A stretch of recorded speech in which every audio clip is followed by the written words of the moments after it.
Abundance, Rama, Rama, Rama. Abundance covers many aspects of life. It is the grandness of life. It is all the blessings in life. Abundance comes to those who ask. It is available to all. Release expectations and open your arms to receive. All will flow to you in divine right order. Abundance touches every aspect of life. There is much to embrace. Blessings from your angels.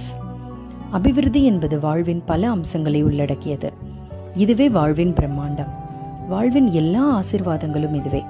அபிவிருத்தி தன்னை யார் அழைக்கிறார்களோ அங்கு செல்லும். அனைவருக்கும் இது உண்டு. எதிர்பார்ப்புகளை விடுத்து உங்கள் கரங்களை நீட்டுங்கள் நம்பிக்கையுடன் பெறுவதற்கு. உங்களுக்கான சரியான தெய்வீக நேரத்தில் எல்லாம் உங்களை தேடி ஓடி வரும். அபிவிருத்தி என்பது வாழ்வின் அனைத்து அங்கத்தையும் தொடுவது. இன்னும் தாழ்வு நிறைய உள்ளது. உங்கள் தேவதைகளின் ஆசீர்வாதங்கள்.